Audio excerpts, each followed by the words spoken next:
하나님의 오늘 우리에게 주신 말씀은 창세기 1장 14절에서 23절까지의 말씀입니다. 창세기 1장 14절에서 23절까지의 말씀을 제가 봉독해 올리겠습니다. 하나님이 이르시되 하늘의 궁창에 강명체들이 있어 낮과 밤을 나누게 하고 그것들로 징조와 계절과 날과 해를 이루게 하라. 또 강명체들이 하늘의 궁창에 있어 땅을 비추라 하시니 그대로 되니라. 하나님이 두 큰 강명체를 만드사 큰 강명체로 낮을 주관하게 하시고 작은 강명체로 밤을 주관하게 하시며 또 별들을 만드시고 하나님이 그것들을 하늘의 궁창에 두어 땅을 비추게 하시며 낮과 밤을 주관하게 하시고 빛과 어둠을 나누게 하시니 하나님이 보시기에 좋았더라. 저녁이 되고 아침이 되니 이는 넷째 날이니라. 하나님이 이르시되 물들은 생물을 번성하게 하라. 땅 위 하늘의 궁창에는 새가 나르라 하시고 하나님의 큰 바다 짐승들과 물에서 번성하여 움직이는 모든 생물을 그 종류대로 날개 있는 모든 새를 그 종류대로 창조하시니 하나님이 보시기에 좋았더라. 하나님이 그들에게 복을 주시며 이르시되 생육하고 번성하여 여러 바닷물에 충만하라. 새들도 땅에 번성하라 하시니라. 저녁이 되고 아침이 되니 이는 다섯째 날이니라. 아멘. 네, 저는 오늘 이 시간에 넷째 날과 다섯째 날의 창조, 넷째 날과 다섯째 날의 창조라는 제목을 가지고 말씀을 나누도록 하겠습니다. 네, 금요 저녁 기도회 시간에는 창세기 말씀을 계속 나누고자 합니다. 지난주에 이어서 오늘 이제 두 번째 시간인데요. 계속해서 창세기 1장의 말씀을 나누고 있습니다. 그래서 오늘은 넷째 날과 다섯째 날의 창조에 대해 살펴보도록 하겠습니다. 먼저 14절부터 19절까지의 내용이 넷째 날 창조의 말씀입니다. 먼저 14절 말씀을 보면은 하나님께서 이르시되 하늘의 궁창에 강명체들이 있어 낮과 밤을 나누게 하고 그것들로 징조와 계절과 날과 해를 이루게 하라 라고 기록되어 있습니다. 여러분, 그러니까 이 강명체가 뭘까요? 이 강명체는 쉽게 말하면 해와 달과 별들을 가리키는 것입니다. 그런데 이 넷째 날에 하나님께서 그 해와 달과 별을 만드셨다, 창조하셨다라는 그런 의미라기보다는 사실 창세기 1장 1절에서 태초에 하나님이 천지를 창조하시니라라고 했을 때 그런 강명체들, 행성이라고 하죠. 우주, 그런 물질 세계가 이제 만들어진 겁니다. 그래서 엄밀하게 말하면 이 넷째 날에는 그런 그 해와 달과 별들이 빛이 비추어지게 해서 지구상에, 지구라고 하는 땅덩이에 빛이 비추어지게 만들었다라고 하는 사실입니다. 지금 이 지구라고 하는 이 땅덩이는 구름과 안개층으로 가득 덮여져 있는 상태입니다. 그 지구의 강명체들이 빛이 비추어지게 해서 낮과 밤이 구분되게 하였고 또 그런 것들로 인해서 이제 계절이 바뀌는 또 그런 여러 가지 징조가 나타나게 하였다라고 하는 뜻입니다, 여러분. 여러분, 사람에게는 빛만 있어도 안 되고요, 밤만 있어도 안 되는 것이죠. 인간에게는 이 두 가지 모두가 다 있어야 됩니다. 낮이 있어야, 빛이 있어야 그것을 통해서 우리가 인간이 필요한 어떤 목적과 또 여러 가지 일들을 감당할 수 있지 않겠습니까? 또 밤이 있어야지 이 육체가 잠을 자면서 힘을 얻고 다시 회복되지 않겠습니까? 또 이 하늘에 있는 이 강명체들은요, 인간이 땅이나 바다에 있을 때 나아가야 될 방향을 알려주는 그 징조가 됩니다. 또 이 날씨를 보여주는 징조가 되기도 하고요. 이 지구상의 봄, 여름, 가을, 겨울 사계절이 오도록 만드는 역할을 해줍니다. 하나님께서 이 날짜별로 이 창조를 지금 하고 계시는데 사람에 대한 창조에 대한 기록, 그 기록을 제외하고는 방금 읽은 넷째 날의 창조에 대한 기록이 비중으로 보면 굉장히 많습니다. 그건 어떤 의미에서 보면 강조하고 있다고 하는 것인데요. 왜 이렇게 강조를 하고 있을까요? 그것은 이 하늘의 빛들은요, 인간이 살고 있는 이 지구상에서 이 지구상에다가 빛을 제공해 줘서 인간이 사는데 도움을 주는 역할을 하고 있어요. 그래서 이 땅에서 밤낮으로 이 강명체들이 빛을 비추는 그 역할은 쉼없이 지속되고 있다라고 하는 것입니다, 여러분. 그러니까 그러한 모든 강명체들의 역할과 빛을 비추는 것은 하나님의 법에 순종하면서 쉬지 않고 계속되고 있어요. 우리가 이제 이것을 생각해 보면은 나름 본받을 점이 굉장히 많다는 생각이 듭니다. 이것이 또 영적으로도 돌아보면요, 얼마나 우리가 적용할 점, 영적인 교훈과 가르침이 많은지 몰라요. 그런데 이 강명체들의 이름이 없습니다. 그래서 오늘 기록을 보면은 그것들이라고 표현을 합니다. 하나님께서는 첫째 날부터 창조를 해 오셨을 때에 무언가를 만드시고 나서 이렇게 이름을 붙여주셨거든요. 그런데 이제 넷째 날에 나온 이 두 강명체에 대해서 특별한 이름을 붙여주지 않으셨어요. 다만 그것들로 명명을 합니다. 또한 이제 이후의 기록을 보면은 다섯째 날에 이제 물고기와 새 이제 이런 것들을 만들잖아요. 그러면서 또 사람도 마찬가지고 여섯째 날 사람을 만들 때 그 모든 것들을 축복하셨다라는 말씀이 있거든요. 근데 여기에는 넷째 날에는 그런 축복도 없습니다. 각각의 기능만, 역할만 언급되고 있을 뿐입니다, 여러분. 이유가 있겠죠. 왜 그럴까요? 그것은 이러한 그 강명체, 쉽게 말하면 해와 달과 별은 어떤 빛을 비추는 그 역할, 그 기능만 있을 뿐 결코 신적인 섬김의 대상이 될 수 없다라고 하는 것을 보여주는 것입니다. 이 기록 안에 그 뜻이 암시되어 있는 것이에요. 그러니까 사람들이 해와 달과 별을 보고 하늘을 보면서 뭐 숭배하지 않습니까? 우상을 숭배한다는 거예요. 그래서 하나님께서 그러한 것들을 제한시키는 기록을 창세기 1장에 넷째 날 창조의 기록에 기록해 두었던 것입니다. 그래서 하나님은 분명히 그 모든 강명체들, 해와 달과 별을 하나님이 만드셨다라고 분명히 말씀하고 있어요. 이 강명체들은 우연히 만들어진 것도 아니고 또 영은 전부터 계속 지속해 있었던 것도 아니고 하나님께서 저와 여러분, 사람들을 위해서 그 계획을 가지고 만드셨다고 하는 사실입니다. 그러므로 사람은 절대로 이 강명체들을 보고 숭배하면 안 되는 것입니다. 섬기면 안 되는 것이에요. 절을 해서는 안 되는 것이에요. 그래서 이 넷째 날 창조에 대한 이 말씀을 가만히 보면은요, 14절에서 19절까지를 보면은 그 해당 내용이 두세 차례 계속 반복이 되고 있습니다. 어떤 내용이 반복이 되고 있습니까? 강명체가 낮과 밤을 주관하게 만들었다. 주관하게 하였다. 큰 강명체는 낮을 주관하게 하고 작은 강명체는 밤을 주관하게 하였다. 이런 기록이 이제 두세 번 반복되어 있습니다, 여러분. 그 이유는 이 섬김의 대상이 될 수 없다라고 하는 것을 강조하기 위한 기록인 것입니다. 우리가 여러분 점성술이나 또 천문, 주술 이런 것을 보면은 하늘의 별을 보면서 인간의 뭐 미래를 이제 내다보고 자신의 운명을 이제 알려고 막 해요, 사람들이. 근데 이 모든 것은 다 헛된 것들이고 잘못된 것들이에요. 우리의 앞날, 우리의 미래를 결정짓는 요소는요, 두 가지밖에 없어요. 두 인격체밖에 없습니다.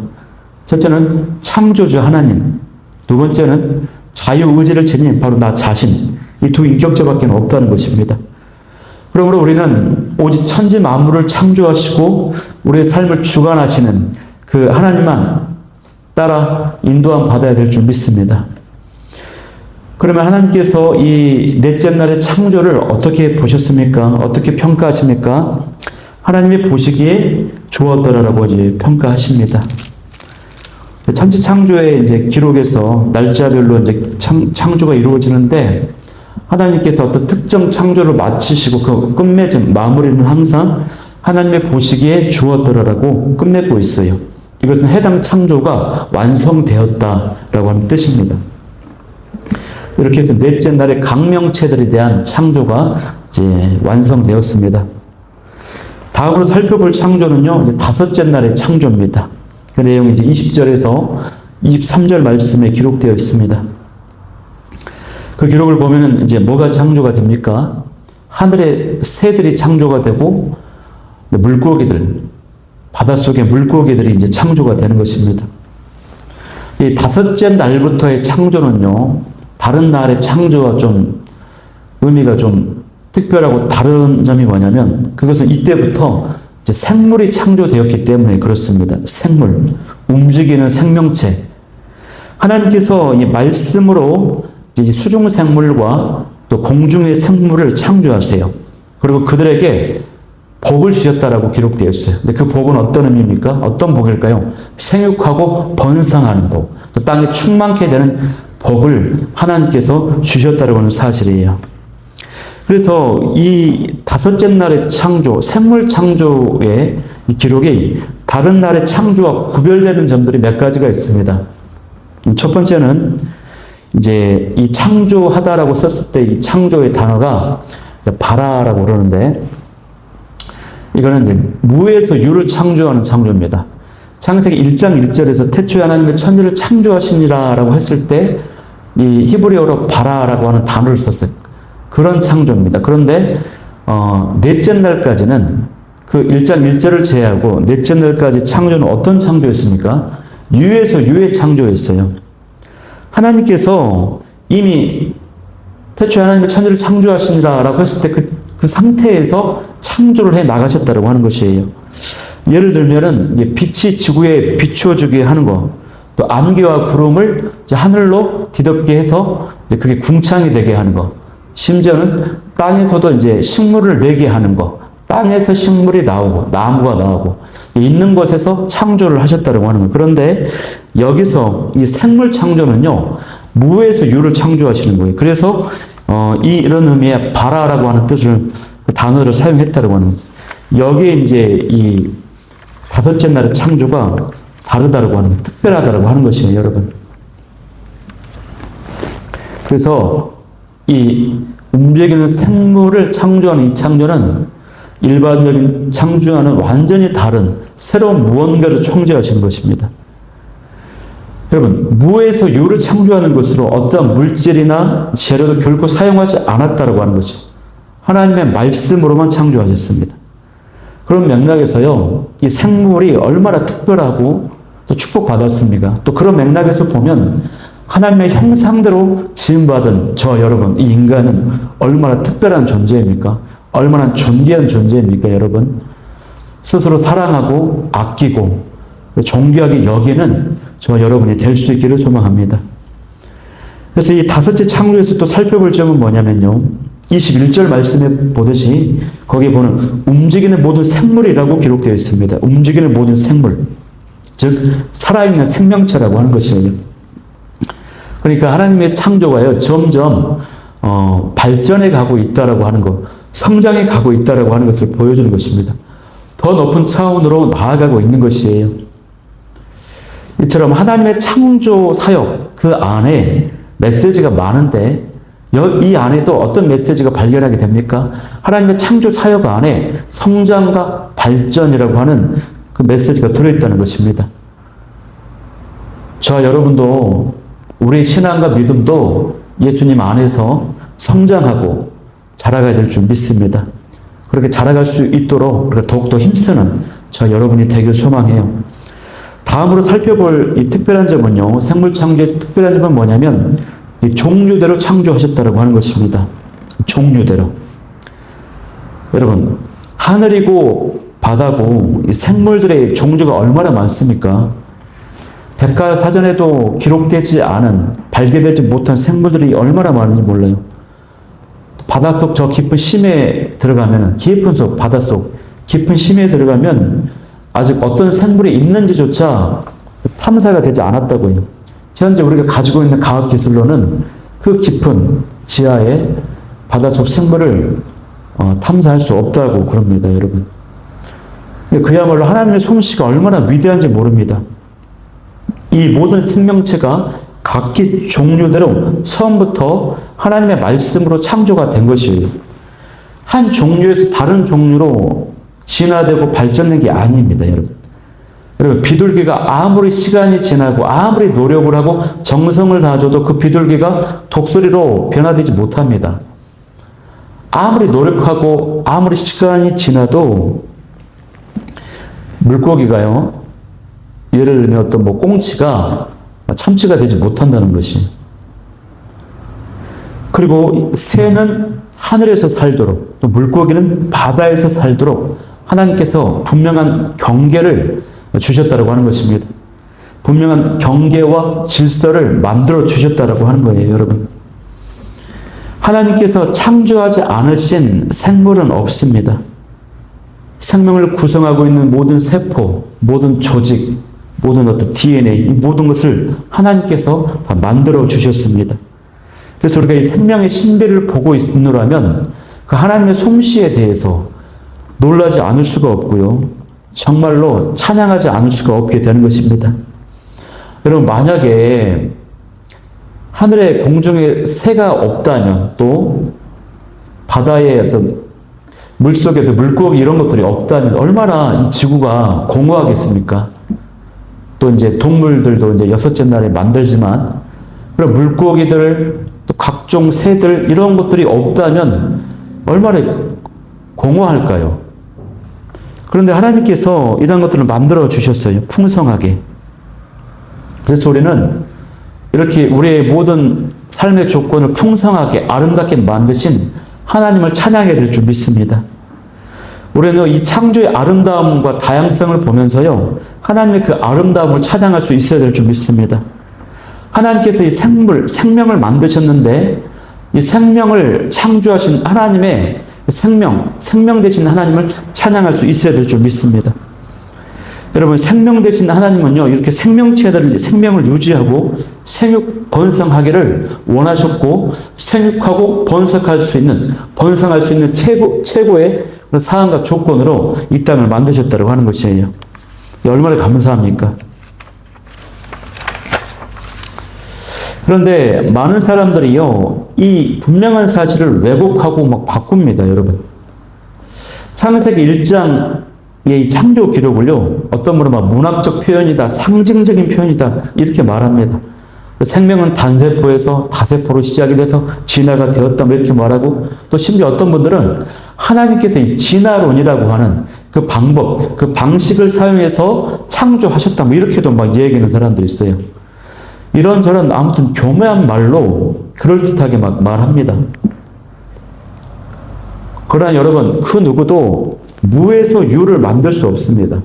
하나님의 창조 신앙은요, 모든 신앙의 기초입니다. 이것이 무너지면 다 무너지게 돼 있어요. 그래서 이 창조 자체가, 하나님의 창조하심, 이 창조 자체가 가장 큰 메시지, 가장 큰 영적 교훈이 된다고 하는 사실입니다.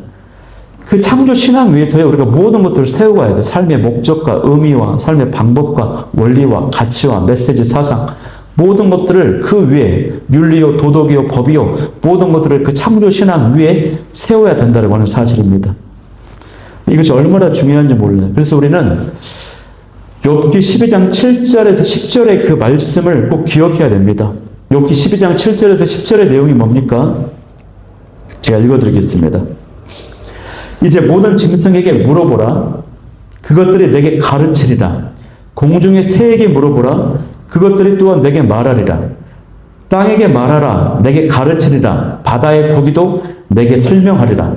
이것들 중에 어느 것이 여호와의 손이 이를 행하신 줄을 알지 못하랴. 이런 기록이 있어요, 여러분.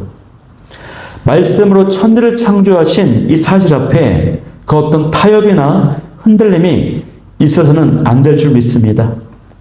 이처럼요, 이 창세기 1장의 창조의 기록은요, 고대에 떠도는 그런 우주론이 아니라 하나님의 어떤 분이신지를 선언하는 우리 신앙 고백인 것입니다, 여러분.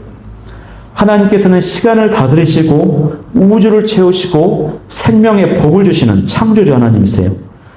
우리가 어떤 혼돈선을 지나든 하나님은 질서를 회복시키시고 우리가 나아가야 될 삶의 방향을 빛을 주시는, 인도하시는 분이십니다.